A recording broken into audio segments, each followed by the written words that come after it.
हमारे मानव में इंटरनल, हमारी बॉडी में जो इंटरनल पार्ट होते हैं उनकी गति कैसे होती है, तो वो 3 प्रकार से होती है। हमारे जो इंटरनल सेल्स होती है उनमें गति कितने प्रकार की होती है, तो वो 3 प्रकार की होती है।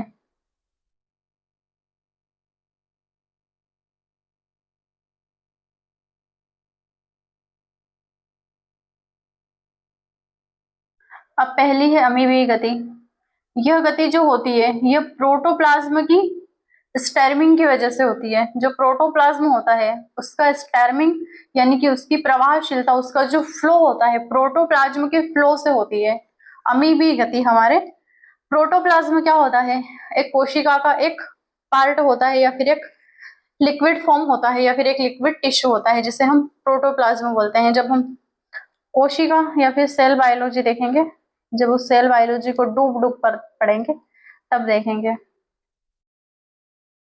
प्रोटोप्लाज्म। अभी थोड़ा बहुत समझ में आएगा कि प्रोटोप्लाज्म क्या होता है। ठीक है, तो यह प्रोटोप्लाज्म की प्रवाहशीलता से होती है। कौन सी गति, एमीबोइड गति। यदि अमीबा भी गति करता है, हमने देखा था अमीबा कैसे गति करता है, अपना आकार बड़ा करके वो गति करता है। वो आकार बड़ा किसकी वजह से करता है, तो प्रोटोप्लाज्म की वजह से। किसकी वजह से करता है, इस प्रोटोप्लाज्म की वजह से अमीबा अपना आकार बड़ा कर लेता है।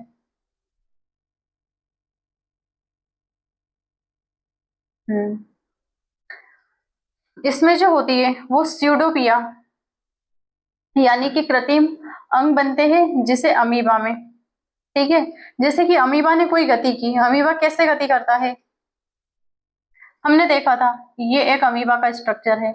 यदि यहाँ पर कोई पोर्शन या फिर कोई उसका भोजन रखा होगा तो वो प्रोटोप्लाज्म की वजह से गति करेगा, तो वो कुछ इस प्रकार का हो जाएगा।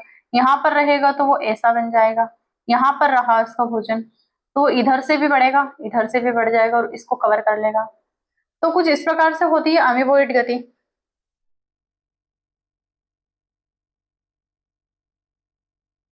ठीक है,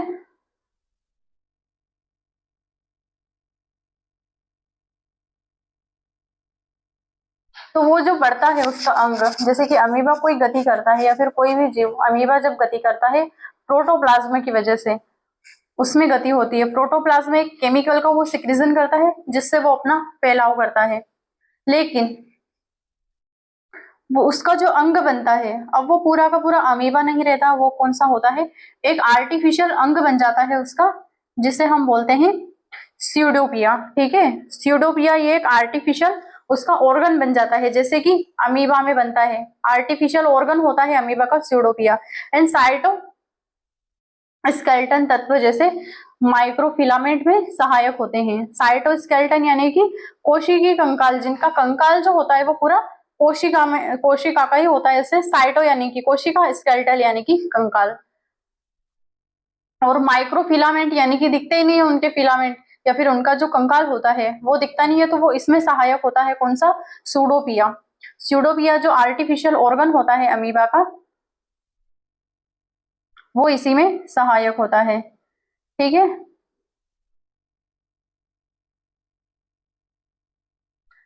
अमीबा का जो आर्टिफिशियल ऑर्गन होता है वो क्या होता है, सूडोपिया। ठीक है, और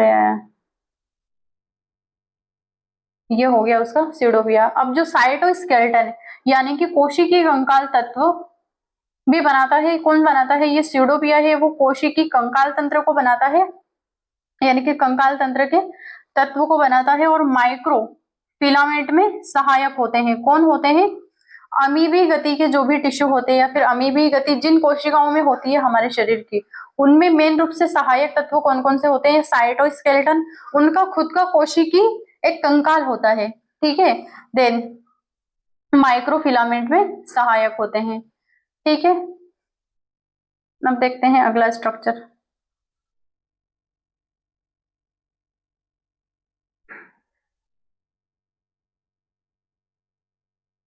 ये हो गया अमीबी गति। अब दूसरी देख लेते हैं, सीलियरी गति।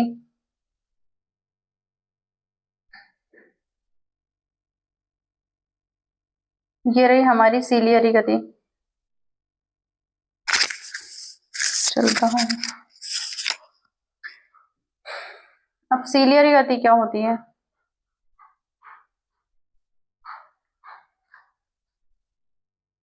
तो सीलियरी गति हमारा एक ट्रेकिया होता है, उसमें भी सीलियरी गति पाई जाती है। सीलियरी टिश्यू होते हैं, जब हमने एक्सक्रेटरी सिस्टम पढ़ा था, और नेफ्रॉन हमारा किन टिश्यू से मिला हुआ होता है, तो नेफ्रॉन हमारा एपिथेलियल टिश्यू का बना हुआ होता है।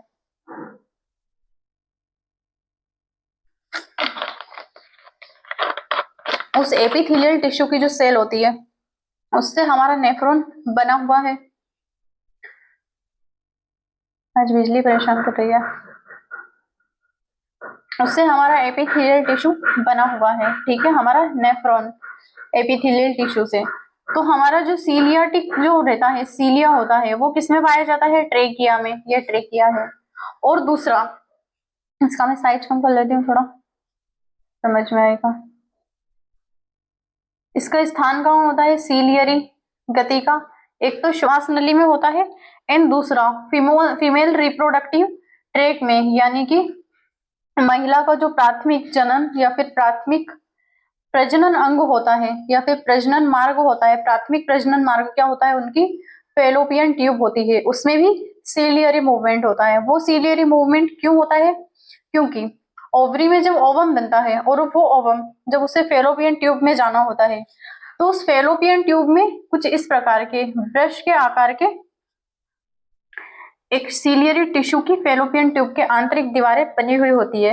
वो उसको ऐसे गतिनुमा होते हैं। वो सीलिया जो होता है वो गति करता है, किसकी वजह से? ताकि ओवम उसकी एग्जैक्ट पोजीशन पर आ जाए, या फिर फर्टिलाइज जो ओवम होगा वो फिर यूटेरस में चला जाए। किसकी वजह से? इन सीलियरी टिश्यू की वजह से। ये सीलियरी टिश्यू का क्या करते हैं? ये मूवमेंट करते हैं, धकेलते हैं किसी वस्तु को, ठीक है। अब ट्रेकिया में ये क्यों पाए जाते हैं? क्योंकि जब हमने श्वास ली, हम नाक से श्वास लेते हैं तो हमारी वायु का छनन हो जाता है बाल की वजह से। लेकिन जब मुंह से सांस ले रहे हैं, जैसे कि मैं अभी बोल रही हूँ, तो मेरे मुंह से भी ऑक्सीजन जा रही है, यानी कि जितनी भी मैं वायु ग्रहण कर रही हूँ वो सारी की सारी वायु मेरे अंदर गई। वातावरण में जितनी भी वायु का घनत्व होगा सारा मेरे अंदर गया, मेरे गले से चिपकता हुआ जा रहा है मेरे फेफड़ों में। मेरे फेफड़ों में शुद्ध ऑक्सीजन जाए, इस वजह से ये जो सीलियरी टिश्यू होते हैं हमारे ट्रेकिया में, ये किसको रोकते हैं? ये धूल को रोकते हैं। वायु को तो जाने देते हैं, ये समझदार होते हैं। ये वायु को जाने देंगे, शुद्ध वायु को, लेकिन धूल को रोक लेंगे, बैक्टीरिया को रोक लेंगे और वायरस को रोक लेंगे। ये जो सीलिएटेड एपिथेलियम से ढके अंगों में पाई जाती है, जो सीलिएटेड टिश्यू होते हैं उनमें क्या पाए जाते हैं? सीलियरी टिश्यू या फिर सीलिया पाया जाता है, या फिर सीलियरी मूवमेंट पाई जाती है। जो सीलिएटेड एपिथेलियम के ढके अंगों में पाई जाती है, कौन? श्वास नली और हमारी फेलोपियन ट्यूब। श्वास नली में सीलिया की जो गति होती है वो समन्वित गति से धूल और विदेशी कण यानी कि बैक्टीरिया, जो हमारी बॉडी के लिए हानिकारक होते हैं, बैक्टीरिया और वायरस, उनको रोक लेती है। कौन? जो सीलियरी टिश्यू होते हैं वो ऐसे ऐसे मूव करते हैं, ऐसे जैसे कि मेरी उंगलियां हिल रही है, ऐसे ऐसे ऐसे ऐसे मूव करते जाते हैं।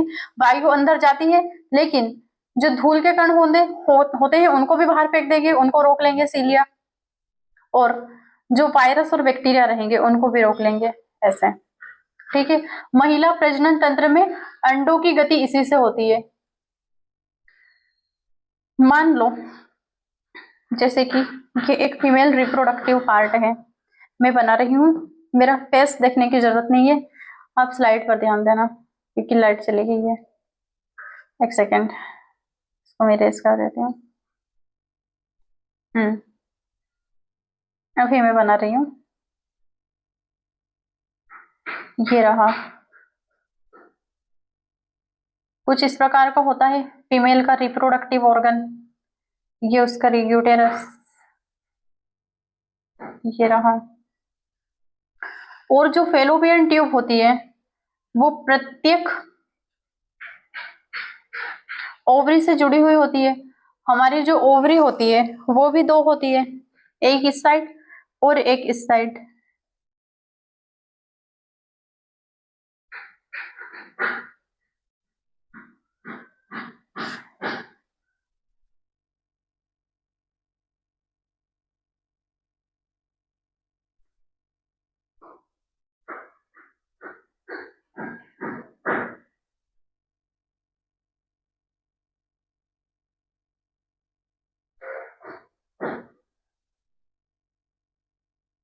ठीक है, आ जाएगा समझ में इतना तो। ये फेलोपियन ट्यूब, ये ओवरी है। अब ये जो हमारी ओवरी है, इसमें यहाँ पर क्या पाए जाते हैं? फॉलिकल, ठीक है, या फिर इन्हें हम फिम्बरी बोलते हैं। ये जो फॉलिकल होते हैं, इनमें टिश्यू होते हैं जिनसे ओवम का निर्माण होता है। किस वजह से? प्रोजेस्टेरोन एंड एस्ट्रोजन हार्मोन की वजह से इनका सिक्रीजन होगा। तब ये जो फॉलिकल होंगे ये यहाँ पर मेच्योर होंगे कब? 28 दिन में, या फिर सॉरी मेरे बोलने में थोड़ी गड़बड़ी हो गई है, 14 से 15 दिन में यहाँ पे ये मेच्योर हो जाते हैं। यानी कि इसमें टोटल बहुत सारे फॉलिकल होते हैं छोटे छोटे। इनका हार्मोन की वजह से ओवम का निर्माण होता है इन्हीं फॉलिकल से। और ये हमारी फेलोपियन ट्यूब है, ठीक है। ये क्या है? ये हमारी फेलोपियन ट्यूब है। इस फेलोपियन ट्यूब के इंटरनल जो पोर्शन होते हैं, इसके जो इंटरनल स्ट्रक्चर है, इनमें कुछ इस प्रकार से सीलियरी टिश्यू होता है। मान लो ये फेलोपियन ट्यूब है, इसको हमने जूम कर लिया। इधर ओवरी है, यहाँ पे कोई ओवम बना, एक ओवम मैच्योर हुआ। अब इस ओवम का ओव्यूलेशन हुआ किस वजह से? प्रोजेस्टेरोन हार्मोन की वजह से। ब्रेन को मैसेज गया कि ओवम मैच्योर हो गया है। उसने अपना, हमारी बॉडी ने अपना हार्मोन का सिक्रीजन और तेज कर लिया, प्रोजेस्टेरोन हार्मोन और तेज कर लिया। और ये जितने भी सीलियाटिक टिश्यू होते हैं, या फिर ये सीलियाटिक मसल्स होती है, या फिर सीलिया होता है, ये जो सीलियाटिक टिश्यू होता है, ये इस ओवम को इस साइड धकेलेंगे। किस वजह से? ये सीलिया मूव करेगा। कब करेगा? जब ओवरी से ओवम मैच्योर हो जाएगा और वो ओवम जब फेलोपियन ट्यूब में आएगा, तो इसके कारण ओवम को धकेला जाएगा। और फेलोपियन ट्यूब की जो एग्जैक्ट लोकेशन है, या फिर इसका एग्जैक्ट जो पॉइंट है जहां पर फर्टिलाइजेशन कंप्लीट होता है, फर्टिलाइजेशन की जो प्रोसेस होती है वो कंप्लीट होती है, तो वो कहां पर होती है? वो फेलोपियन ट्यूब के इस पोर्शन में होती है। और यहां तक इस मैच्योर ओवम को लाने में कौन मदद करता है? ये सीलियाटिक टिश्यू करते हैं, ठीक है। आया इतना समझ में? तो इनका क्या कार्य है? या तो ये ट्रेकिया से बैक्टीरिया और धूल के कण को साफ करेंगे और शुद्ध वायु हमारे फेफड़ों में जाएगी, ठीक है। दूसरा क्या कार्य करते हैं? दूसरा, फीमेल रिप्रोडक्टिव ऑर्गन में पाए जाते हैं उनकी फेलोपियन ट्यूब में। फेलोपियन ट्यूब में इनका क्या कार्य होता है? ओवरी से ओवम, मैच्योर ओवम को लेकर कहां पर आएंगे? उस एग्जैक्ट पॉइंट पर लेकर आएंगे फेलोपियन ट्यूब की जहां पर फर्टिलाइजेशन की प्रोसेस कंप्लीट होती है। यानी कि जहां पे ओवम और स्पर्म का फर्टिलाइजेशन होता है, ठीक है। दो गैमेट के मिलने का जो स्थान होता है वो कहाँ होता है? फेलोपियन ट्यूब में, ठीक है। आया इतना समझ में? तो हमारे मानव में, या फिर हमारे मानव शरीर में ये गति होती है, ठीक है। कौन सी गति होती है? सीलियरी गति। आया समझ में? पहला कहाँ होता है? ट्रेकिया में। पहली गति कहाँ पर होगी? ट्रेकिया में।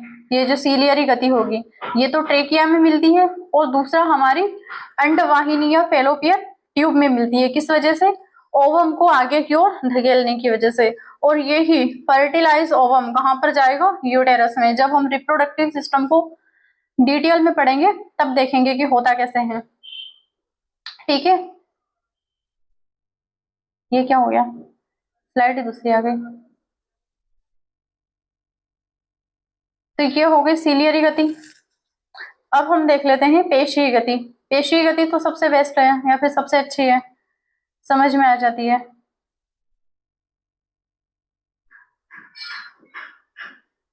क्या होती है पेशीय गति? हमारे अंगों में होती है, जैसे कि जबड़े, या फिर हमारे ऑर्गन में जीभ आदि की गति कौन सी होती है? पेशीय गति, ये वाली। यह गति पेशियों में कॉन्ट्रेक्शन पर निर्भर करती है।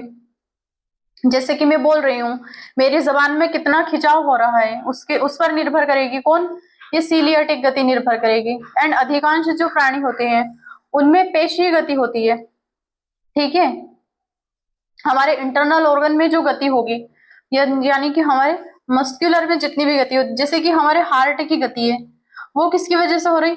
उसके कॉन्ट्रेक्शन पर निर्भर करेगी कि उसका कॉन्ट्रैक्ट कैसे होता है या फिर कितनी देर में होता है। हमारी बॉडी में डायफ्राम की गति, डायफ्राम कॉन्ट्रैक्ट और रिलैक्स करता है हमारे अंगों को या फिर हमारे ब्रेन को मैसेज देने के बाद, ठीक है। तो उसमें भी गति होती है तो उसके कॉन्ट्रेक्शन की वजह से, ठीक है, यानी कि उसका फैलाव और उसका संकुचन कितना होता है, इन दोनों पर निर्भर करते हैं।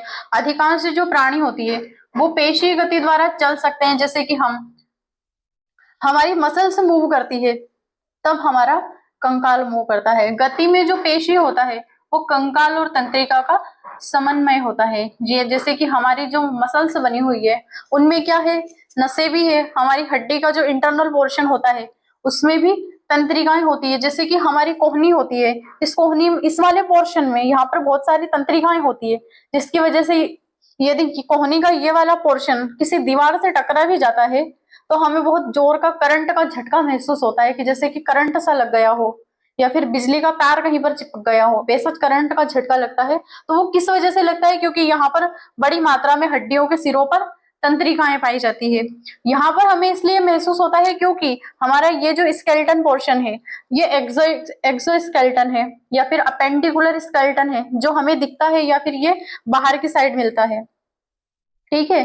यानी कि जैसे हमारी रिब्स पीछे से आ रही और यहाँ से थोड़े से में जुड़ी हुई है, तो वो भी यहाँ जहाँ पे मेन जितनी भी हड्डियां होती है उन हड्डियों के सिरों पर क्या होती है, बड़ी मात्रा में, ये हड्डी का एक सिरा है, इस हड्डी के सिरे पर यहाँ पर बड़ी मात्रा में तंत्रिकाएं मिलती है, ठीक है। और उन तंत्रिकाओं की वजह से, जैसे कि यहाँ पे मेरे इस हाथ में न्यूरॉन ब्रेन से पूरे शरीर में फैले हुए हैं, किडनी में भी न्यूरॉन मिलते हैं, हमें देखा था, ठीक है। हमारी रिब्स में भी न्यूरॉन मिलते हैं, हमारी जो सर्वाइकल जा रही है पीछे गले में उसमें भी न्यूरॉन मिलते हैं, ठीक है। हमारा जो वर्टिब्रल कॉलम है उसमें भी न्यूरॉन मिलते हैं, उसकी वजह से जैसे कि हम ऐसे हो सकते हैं या फिर ऐसे हो सकते हैं। तो हमारा जो वर्टिब्रल कॉलम है जिसे हम रीढ़ की हड्डी बोलते हैं, उसमें भी वो एक चेन नुमा स्ट्रक्चर होता है कुछ इस प्रकार के, और यहाँ पे जो डिस्क होती है उनमें क्या होते हैं, न्यूरॉन मिलते हैं, ठीक है।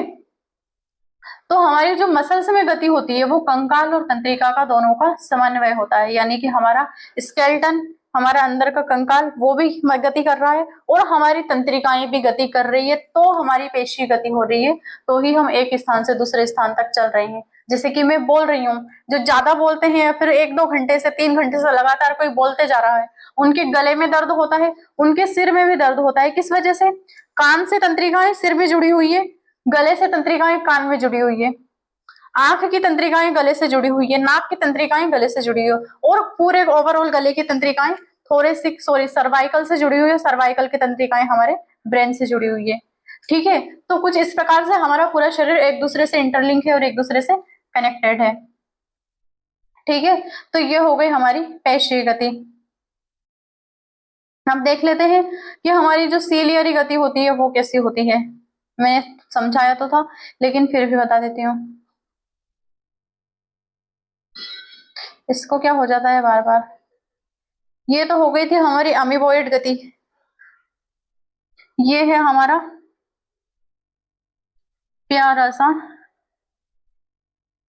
ये साइटोप्लाज्मिक फ्लो हो रहा है किसमें, हमारी डब्ल्यूबीसी में। जैसे कि यहाँ पे बैक्टीरियल इन्फेक्शन हुआ तो ये हमारी ब्लड वेसल्स से बाहर तो निकलेगी नहीं, कौन, हमारी डब्ल्यूबीसी इस ब्लड वेसल्स से बाहर नहीं निकलेगी, और यहाँ पर ये इस ब्लड वेसल से बाहर नहीं निकलेगी, लेकिन अपना जो साइटोप्लाज्म है इसको फैला देगी। ये रहा इसका साइटोप्लाज्म कुछ इस तरीके से फैल रहा है, तो ये कौन सी हो गई हमारे किसमें, अमीबीय गति, कौन से, हमारी डब्ल्यूबीसी या फिर हमारे इंटरनल ऑर्गन में, ठीक है। ये अमीबॉइड गति हो गई, बैक्टीरियल इन्फेक्शन को बचाने के लिए या फिर हमारे इम्यून सिस्टम को स्ट्रॉन्ग करने के लिए, ठीक है।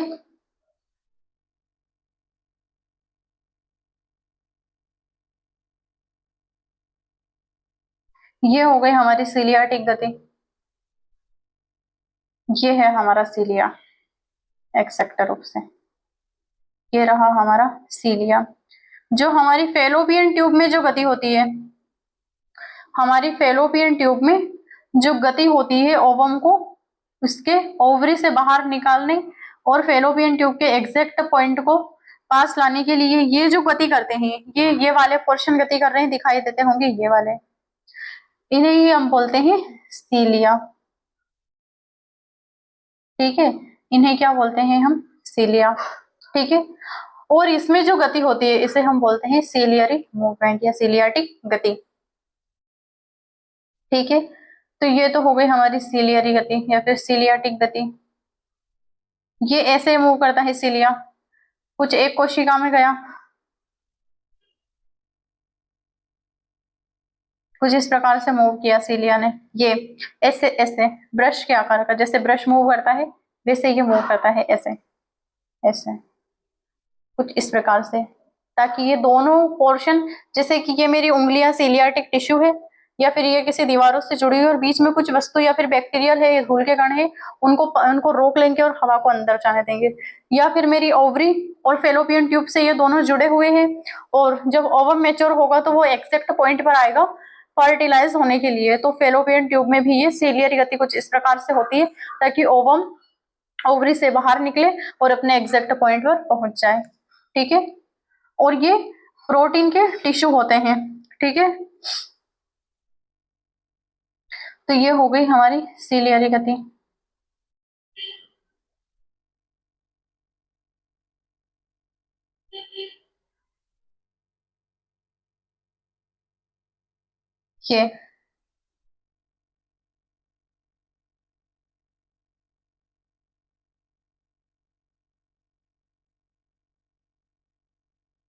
ये रही हमारा फीमेल रिप्रोडक्टिव ऑर्गन, इसका मैं आधा पार्ट दिखाया है एनसीईआरटी ने।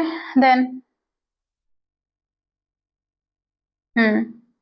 ये इसका आधा पार्ट दिखाया, ये इसका ये हमारा फेलोपियन ट्यूब यानी कि फीमेल रिप्रोडक्टिव सिस्टम का ऑर्गन, प्राइमरी ऑर्गन यही होता है, या फिर प्राइमरी। और ये जो हमारी ओवरी होती है इसे हम बोलते हैं फिम्बरी, ये फेलोपियन ट्यूब का ही एक भाग होता है, और ये होती है हमारी ओवरी जो हमारे यूटेरस से जुड़ी हुई होती है, और यहाँ पर होता है ओवम का निर्माण, इसे हम बोलते हैं फॉलिकल। ठीक है, इन फॉलिकल में हमारे ओवम का निर्माण होता है, और जब एक ओवम इसमें से एक फॉलिकल मैच्योर हो जाता है कुछ दिनों में, तो उसके बाद ये इसको छोड़ देती है या फिर इसको पकड़ लेती है। इसको जब पकड़ती है तो एक ओवम मैच्योर ओवम को ये यहाँ पर लेके आ जाती है, जिससे कि ये वाला। अब धीरे धीरे ये ओवम इसके अंदर मूव करेगा, किसकी वजह से? अब वो इसके अंदर आ जाता है, वो भी किसकी वजह से? इन सीलियरी टिश्यू की वजह से। ये सीलियटिक टिश्यू भी है या फिर सीलियरी मसल्स भी बोलते हैं, क्योंकि जितने भी हमारा बॉडी का ऑर्गन है वो पूरा सेल का बना हुआ होता है, और टिश्यू का, टिश्यू किनसे बने, सॉरी सेल किससे मिलकर बनी हुई होती है? टिश्यू से, उल्टा बोल दिया मैंने। टिश्यू जो होते हैं वो सेल के मिले हुए बने होते हैं, और जो मसल्स होती है वो टिश्यू से मिलकर बनी हुई होती है। ठीक है, जब छोटे छोटे टिश्यू बने मिलकर एक मसल्स का निर्माण करते हैं। ठीक है, अब ये वाला जो पोर्शन है इसे हम बोलते हैं जीनोटॉक्सिक ट्रेस सीलिएटेड, और ये होता है प्रोफिशिएंट सीलिएटेड सेल। ये जो प्रोफिशिएंट सीलिएटेड सेल होती है ये ही मेन रूप से उस ओवम को धकेलने का कार्य करती है, ताकि वो अपने एग्जैक्ट पॉइंट इस जगह पे जाके बैठ जाए। ठीक है, तो कुछ इस प्रकार से होती है हमारी सीलियरी गति, पेशी गति और अमीबॉइड गति। ठीक है, अब पेशी गति को देख लेते हैं कि पेशी गति मेन रूप से कैसे होती है। ये रही हमारी पेशी गति, हमारी रिब्स हिल रही है, या फिर हमारा जो स्केलेटल होता है, हमारा कंकाल होता है, उसमें तंत्रिकाएं हैं बड़ी मात्रा में।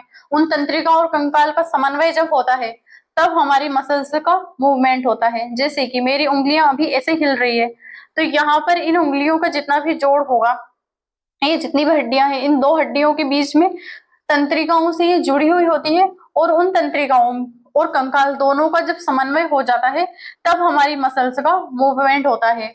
जब हमारी मसल्स में चटकनों की आवाज आती है, यानी कि ये तो हड्डियों में नाइट्रोजन बबल बन जाते हैं, तो उंगलियों में चटकने की आवाज आती है। जब पीठ की या फिर कमर की जब मसल्स में चटकने की आवाज आती है तो हमारा स्केलेटल और हमारे नर्वस सिस्टम का जो बैलेंस होता है वो दोनों का बैलेंस बिगड़ जाता है और हमारी जो मसल्स होती है वो सही से मूवमेंट नहीं कर पाती है। इसकी वजह से हमारी मसल्स में चटकने की आवाज आती है, जैसे कि कभी कभी कंधों में आती है तो कभी गर्दन में आती है। जिनकी गर्दन 45 डिग्री लगातार झुकी रहती है 2 से 3 घंटे तक, या फिर जो स्टूडेंट पढ़ाई करते हैं या फिर जो खुद पढ़ते हैं जिनकी गर्दन, या फिर जो ज्यादा देर तक स्क्रीन के सामने रहते हैं उनकी भी गर्दन 45 डिग्री झुकी हुई मिलती है, या फिर 27 से 45 डिग्री गर्दन उनकी झुकी हुई होती है। तो यहाँ का जो उनका सर्वाइकल बैलेंस बिगड़ जाता है, उनका कंकाल, उनका स्केलेटल और उनकी नर्वस का जो बैलेंस होता है वो बिगड़ता है। तो यहाँ की जो मसल्स होती है उनमें चटकने की आवाज आती है, क्योंकि उनका बैलेंस बिगड़ा हुआ है, उनमें समन्वय नहीं होगा तो हमारी जो मसल्स होती है वो भी मूवमेंट नहीं करेगी। ठीक है, तो हमने देखा है आज कि गति और गमन क्या होता है, गति और गमन में अंतर, कितने प्रकार की गति होती है और हमारे मानव में कितने प्रकार की गति होती है। तो आज के लिए इतना ही, हम कल देखेंगे कंकाल तंत्र। ठीक है, कल हमारा नया सिस्टम आएगा कंकाल तंत्र। इसको क्या हो गया, कल हम देखेंगे कंकाल तंत्र। ठीक है, तो आज के लिए इतना ही। क्लास को देखते रहिएगा, पढ़ते रहिएगा। बाय, गुड डे, धन्यवाद।